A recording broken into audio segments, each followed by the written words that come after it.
Kumusta ang honeymoon? Nakarami.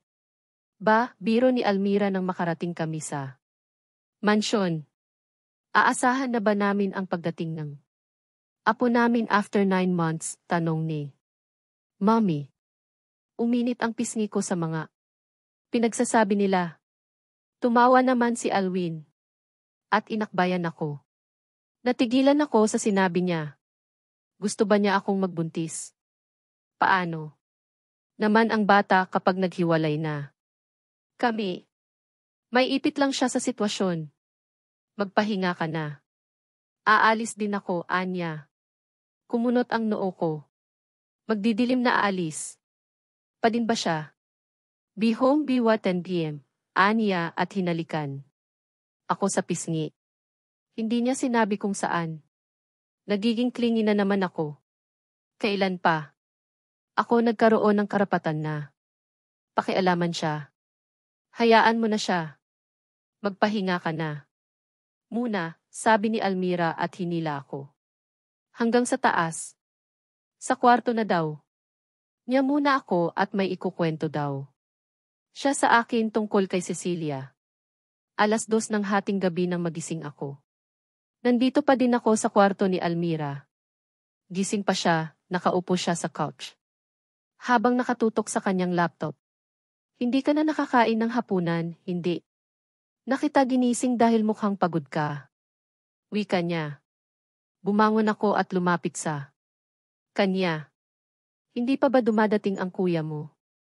Tanong ko. Natigilan siya at sinulyapan ang orasan. Hating gabi na pala. Hindi pa siya dumadating eh. Baka nag-inom na naman ang mga yon.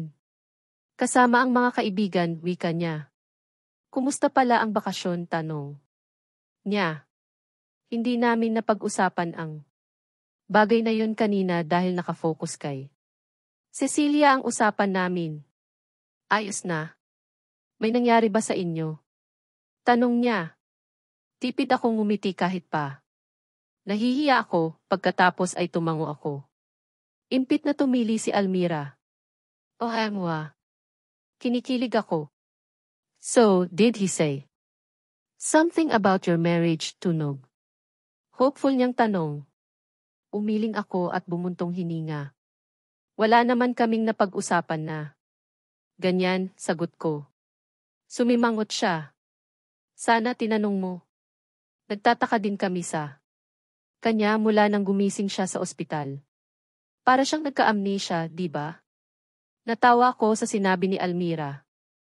I don't know. But one thing is for sure.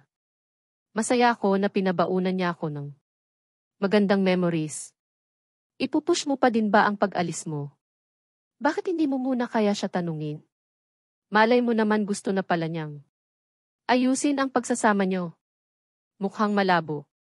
How about Pia? Oo nga no pero, come to think of it, sis. Bago siya maaksidente, pinuntahan ka pa niya dito sa bahay. Mukhang gusto ka niyang sunduin. Napaisip din ako. Huwag mo na akong paasahin.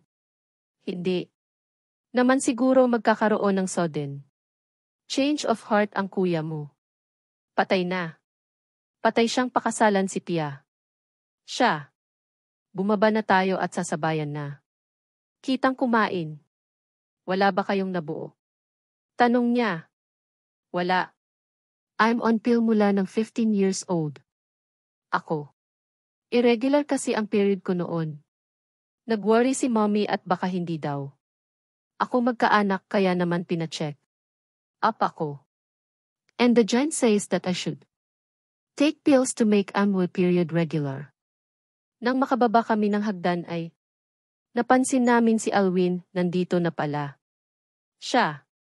Nakaupo siya sa high chair malapit sa minibar. Nakapwesto ito sa dulo ng living room. Tatawagin ko na sana siya nang pigilan ako ni Almira. Nagtaka pa ako nang hilain niya ako at sininyasa na tumahimik daw ako. Nagkubli kami sa likod ng mga furniture set. Mukhang alam ko na kung bakit namin ginagawa ito. Sobrang bilis ng pintig ng puso ko. May kausap siya sa cellphone. You know, I can't sleep with you. Kumalabog ang puso ko, kinakabahan ako. At nakaramdam ng panghihina. Samot. Saring emosyon ang nararamdaman ko. Nandito na siya sa Pilipinas. Siya ba ang pinuntahan niya kanina? Bakit parang masakit? Sinabi ko sa sarili. Kung huwag nang magpaapekto pero bakit? Sobrang sakit naman. I'll be there tomorrow, bye. Tinapik ako ni Almira. I give her a reassuring smile. It didn't convince her at all. My eyes were in gloom. Hindi ko napigilan ang pagpatak ng luha ko. Inakbayan ako ni Almira habang inaalo. Sa garden muna tayo, bulong niya. Tumango naman ako. Halos gumapang. Kami palabas, wag lang kami mapansin. Ni Alwin. Nang makarating kami sa labas ay panay. Ang pagmumura ni Almira. Siya kaya ang may ideya ng bakasyon nyo. Na iyon. Asang-asa pa man din kami nina. Mommy at daddy na aayusin na niya ang pagsasama niyo pero hindi. Mukhang. Ginawa lang niya iyon dahil pabalik na si Pia, paulit-ulit niyang maktol. Tahimik. Akong lumuluha habang lumilipad ang mga utak ko sa iba't ibang senaryo. Dapat maging masaya na lang ako sa binigay niya na pagkakataon para magkasama kaming dalawa. Plano ko din naman talagang umalis upang maging malaya sila. Siguro nasasaktan lang ako ngayon dahil hindi na sila nakapaghintay pa ng ilang araw. Did they had sex earlier? Saan kaya nakatuloy ang Pia na yon? Wika ni Almira. Kung saan man, I'm sure it was one of your kuya's property, sagot ko. Tingin mo nandoon siya sa kondo ni Kuya. Nagkibit balikat ako. Isang oras yata. Kaming nakaupo dito sa longin ng marinig namin ang mga yabag na palapit. God, I was looking for you, wika ni Alwin.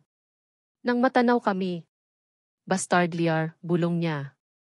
Nagkukwentuhan lang kami ng asawa mo, wika ni Almira. I want to be with my wife now, ani Alwin. It sounds so real, baka maniniwala na. Talaga kami ni Almira kung hindi lang namin alam kung saan siya galing kanina. Liar, bulong ulit ni Almira. Sige na, sis, good night. Bukas may lakad tayo, Anya. Tumango na lang ako. Mukhang alam ko na kung ano ang tinutukoy niya. Tumayo na ako at naglakad palapit kay Alwin. Hinalikan niya ako sa labi ng makalapit ako, medyo hindi ako naging comfortable. Scenes of him kissing Pia in the lips flashed on my mind.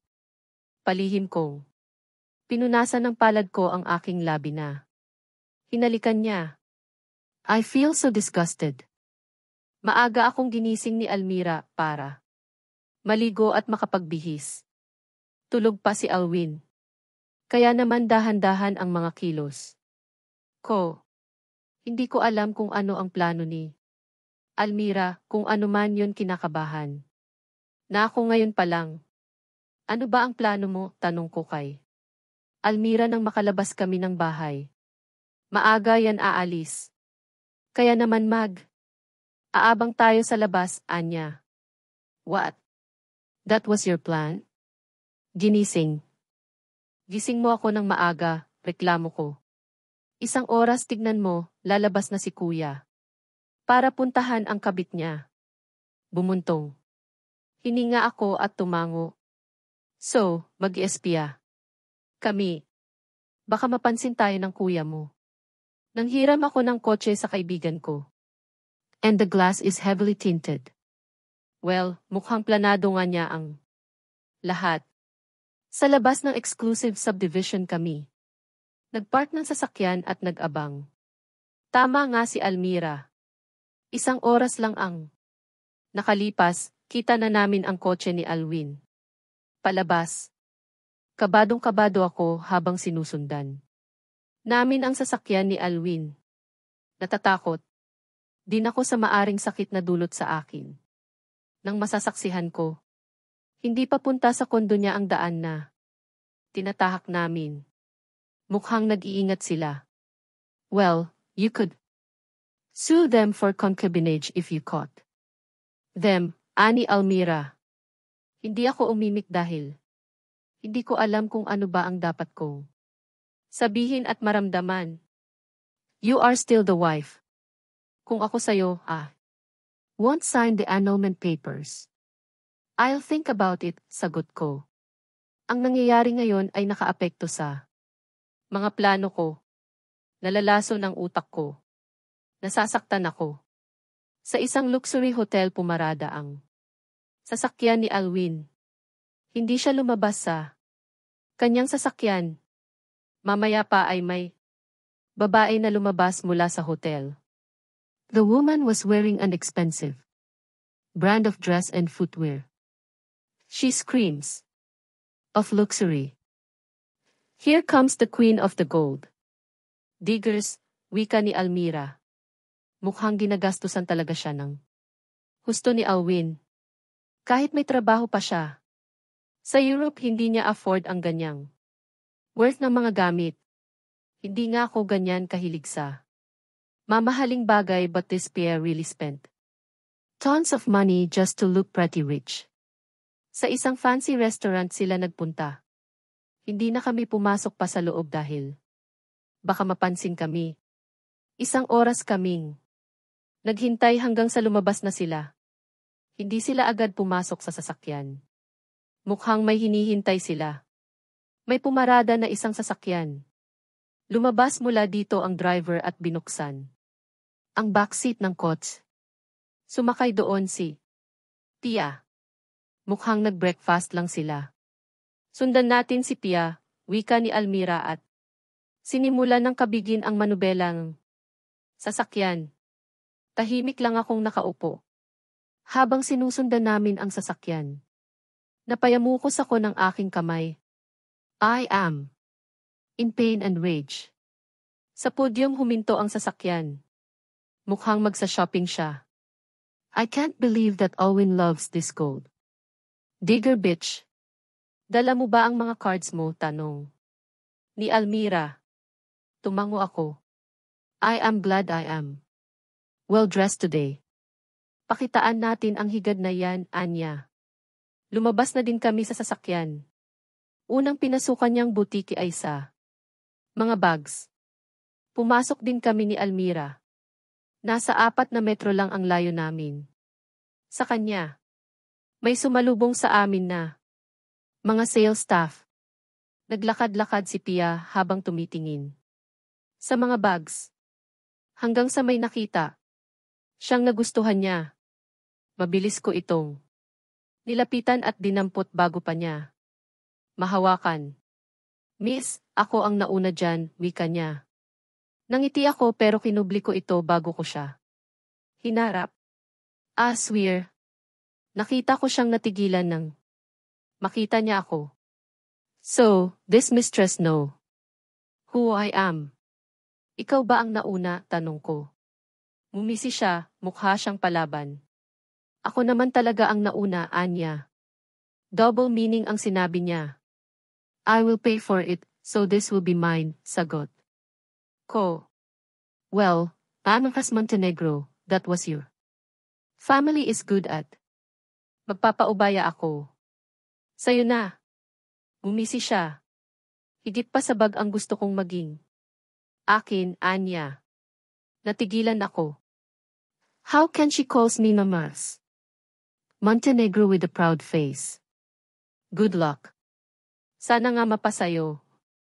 Mapang-uyam kong wika. Good luck too. I hope you could bear the pain. Dati pa siyang akin at hanggang ngayon akin pa din siya, may diin ang pagkakabigkas niya. I'll get this, wika ko sa sales staff na mukhang nalilito na sa amin ni Pia. Ako na ang pipili para sa'yo. If you won't mind, Alam ko kasi ang taste mo wika ko. Nagkibit balikat siya at ngumiti. Go ahead. Mukhang parehas lang naman. Tayo ng taste Ah, swear. This bitch was making ammo blood boil. I couldn't do the talking anymore. All I wanted is to scratch her skin. I won't stoop too low on her level. Kasama mo pala ang sister-in-law mo. Anya nang mapansin si Almira. Tahimik lang. Si Almira pero kita ang matalim na titig niya. Kay Tia. Hindi ko alam kung bakit ka pa bumalik ng Pilipinas. Pero sinisigurado ko na hindi ka magtatagumpay, scamming bitch. This bitch was loved by your brother. Sagot niya. Talagang palaban siya. Hindi ko alam kung ano ba ng orasyon. Ang ginamit mo sa kuya ko at napapasunod mo siya. I won't tell, sagot ni Tia at tumawa. Don't trust anyone, everyone may be hiding their secrets. Nakatingin si Pia sa akin habang binabanggit ang mga katagang iyon. Natigilan ako. Naaawa ako sa'yo. If you can trust me, we can grab a coffee somewhere, Anya. Parang kinutuban ako sa mga sinabi niya. At sa uri ng titig niya. Tinignan ko si Almira. Ikaw, kung gusto mong makinig sasabihin niya, sabi ni Almira sa akin. So, shall we? Tanong ni Pia. Naglakad na. Siya, sumunod naman ako. Sinabi ni Almira na maglibot-libot lang daw muna. Siya habang naghihintay. Sa pinakadulong bahagi ng coffee shop. Kami pumwesto ni Pia. Ilang minuto kaming tahimik bago siya nagsalita. You should just sign the annulment paper and leave. Ito talaga ang sasabihin niya. Inaya pa niya ako dito. Who are you to tell me that? I am his wife. You are just his mistress, Madin Kong. Bigkas sa mga salita. Ngumiti siya at umiling. You are the wife. Inulit lang niya ang sinabi ko, tumango-tango siya. But I am the one he loved. Well, that didn't change the fact that you are still a mistress. Nagtitigan kami. Ako ang nauna pero ako pa ang naging kabit. Bakit nga ba nangyari yon? Mapang-uyam niyang tanong. Natigilan ako.